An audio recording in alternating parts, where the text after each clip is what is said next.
নমস্কার, আশা করি আপনারা সকলেই ভালো আছেন। আজকে যে প্রোগ্রামটা করতে যাচ্ছি সেটা হচ্ছে মানুষের রোগ ব্যাধি প্রচণ্ডভাবে ছড়িয়ে রয়েছে। সবার ঘরে কিছু না কিছু রোগ ব্যাধি লেগেই রয়েছে এবং এমন এমন রোগ, জটিল রোগ যেটাতে পরিবার ছিন্ন ভিন্ন হয়ে যাচ্ছে। তার ট্রিটমেন্ট করাতে গিয়ে মানুষ হিমশিম খেয়ে যাচ্ছে, অর্থনাশ হচ্ছে, ভীষণভাবে প্রবলেম পড়ছে।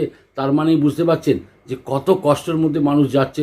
এমন সমস্ত জটিল রোগ থেকে মুক্ত করাবেন কে? একমাত্র ভোলেনাথ।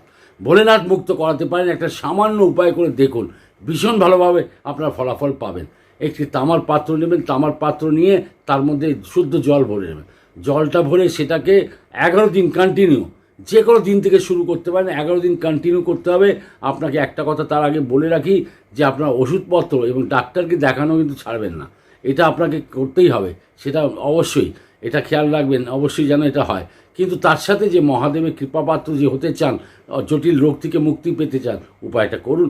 একটা পাত্রে জলটা নিয়ে নিন, তারপর শিবলিঙ্গকে অর্পণ করুন। শিবলিঙ্গকে ছোটো পাত্র হোক বড় হোক, যেটা আপনার সুবিধা মতন আপনি শিবলিঙ্গকে অর্পণ করুন। তার সাথে একটা মন্ত্র আমি বলে দিচ্ছি, এই মন্ত্রের মধ্যেই মহিমা আছে আপনার জটিল থেকে, জটিল রোগ থেকে মুক্তি পাওয়ার। মন্ত্রটা হচ্ছে, শুনে নিন একবার বলছি। ওম কুন্দকেশ্বর, ওম কুন্দকেশ্বর মহাদেবায় নমঃ। আরেকবার বলে দিচ্ছি, ওম কুন্দকেশ্বর মহাদেবায় নমঃ। এই মন্ত্রটাকে আপনি 11 বার, 108 বার, 108 বারই বলুন, সব থেকে বেস্ট হয়। 108 বার যখন বলে দিচ্ছেন, কন্টিনিউ 11 দিন বলতে যাও, দেখবেন আপনি, বিশ্বাস রাখুন, আমি বলছি আপনাকে, মহাদেবের শিব পুরাণ থেকে সব কিছু কথা তুলে আপনাকে বলছি। এগুলো মানে শিব পুরাণে উল্লেখ আছে যে মানুষ এই ধরনের যদি করে তার নিশ্চিত রূপে তার ফলাফল নিশ্চিত ভালো পাবে। তারপরে যেটা একটা কথা, যখন আপনি জল ঢালছেন, শিবলিঙ্গের উপর জল ঢালছেন, সে পাত্রের মধ্যে অল্পটা জলটা রেখে নেবেন। সেই অল্পটা জল আপনি নিজের গায়ের উপরে ছিটিয়ে নেবেন এবং যদি পরিবারের আরও কয়েকজন যদি রোগে ভুগছে তাদের গায়েও ছিটিয়ে দেবেন।